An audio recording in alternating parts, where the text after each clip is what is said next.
بسم الله الرحمن الرحيم. اهلا وسهلا بيكم في قناة كل يوم بداية جديدة. النهاردة معانا فيديو عن حاجة حلوة. الحاجة الحلوة دي اسمها بابا رواز. دي عبارة عن كريم شانتيه وجيلي وعصير فراولة. مع المقادير بتاعتها باكو كريم شانتيه ونص كوباية لبن ساقع او نص كوباية مية ساقعة وباكويين جيلي فراولة. طبعا احنا عارفين ان باكويين الجيلي الفراولة الباكو الواحد بياخد كوبايتين مية. هنا بقى الباكويين المفروض 4 كوبايات مية، انا هحط عليهم 3 بس. هدوب الاتنين الجيلي في كوبايتين مية مغليين وازود لهم كوباية مية ساقعة. وهنا دي كوباية عصير فراولة تقيلة، يعني يا دوبك حتى ميه حاجه بسيطه مع الفراوله في الخلاط علشان انا عايزاها تكون مركزه. عايزه اقول لكم بقى حاجه، انا الحاجه الحلوه دي انا اول مره اعملها. الحقيقه اللي قالت لي عليها هي خالتي الغاليه، خالتي اكرام من اسكندريه وقاعده في ابو قير، وهي اقترحت عليا، هي طبعا بتشوف كل فيديوهاتي ومعجبه بيها، فاقترحت عليا ان انا اعمل الحلو ده كحاجة جديدة في القناة ومحدش يعرفها، فقلت ان انا اعملها لكم. وبشكرها جدا ان هي قالت لي عليه، ويا رب يعجبكم وتجربوه ويعجبكم. انا بصراحة ما لقيتش اي حد عامله على اليوتيوب، فيعتبر ده اول حد هيعمله على اليوتيوب ان شاء الله. هنبتدي بسم الله. هجيب المية السخنة احطها على الجيلي. هنا انا معايره كوبايتين ميه سخنه في الكاتل ولسه مغليين دلوقتي، وهحطهم اهو على الجيلي. انا معايراهم كوبايتين، فهحط الميه كلها اللي انا حطاها في الكاتل كده وهدوبه. اول حاجه نعملها الجيلي ونسيبه عشان يعني يبرد، ونعمل بعد كده نعمل بقيه الحاجات. استنى يدوب كويس كده. انا خلاص دوبت الجيلي اهو خالص، هحذف له كوبايه الميه البارده كده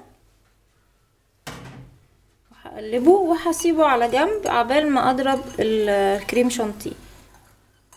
انا عندي كده حاجتين جاهزين، الفراوله انا ضربها في الخلاط قبل ما ابتدي التصوير، وهنا اهي عايزه اوريكم السمك بتاعها. بصوا فراوله تقيله، يا دوبك حاطه لها حبه ميه خفيفه قوي علشان بس تمشي الخلاط. دلوقتي بقى انا احط الكريم شانتيه اهو، هو باكو واحد بس، واحط عليه نص كوبايه لبن متلجه وابتدي اضربه بالمضرب اللي بالكهرباء.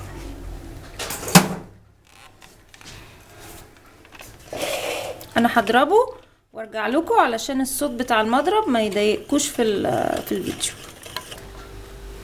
وكده خلاص انا ضربت الكريمه اهي، بصوا سمكها اهو بقت تقيله اهي. وهبتدي ان انا احط عليها عصير الفراوله والجيلي. احط الفراوله الاول واديها ضربه وبعدين احط الجيلي. طبعا انا استنيت لما الجيلي هدي خالص علشان ما يسيحش الكريمه. هقلبها كده مع الكريمه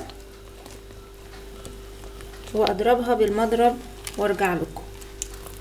انا ضربت كده انا ضربت الفراوله مع الكريمه اهي. هبتدي بقى اضيف الجيلي.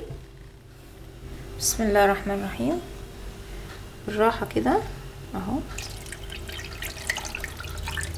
وهضربهم برضو مع بعض لحد ما يتجانسوا خالص. بعد كده هنعبيه في الكاسات، هضربه وارجع لكم تاني.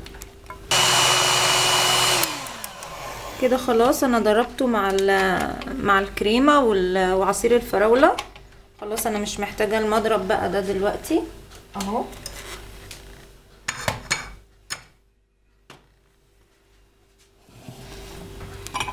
كده اتأكد بس ان كل الكريمة دخلت جواه اهو. وهبتدي اعبيه بقى في الكاسات واحطه في التلاجة. هعبيه في الكاسات وارجع لكم تاني. وكده دلوقتي انا غرفته اهو في الكاسات وفي الاطباق. المفروض بقى ان هو هحطه في التلاجة يجمد ويتزين بقطع الفراولة او بصوص الفراولة. الحقيقة انا نسيت اسيب قطع فراولة صحيحة وضربتها كلها في الخلاط، فهزينه بصوص الفراولة بس لما يجمد شوية هشوف كده لو ينفع احط صوص الفراولة وهو لسه سايح. ممكن كده نعمل عشوائي كده، ممكن نعمل مثلا وردة كده، ممكن نعمل خطوط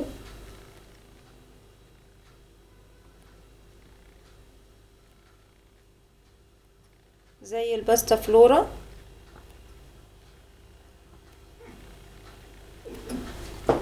كده، وممكن نسيبه بقى سادة كده زي ما احنا حابين.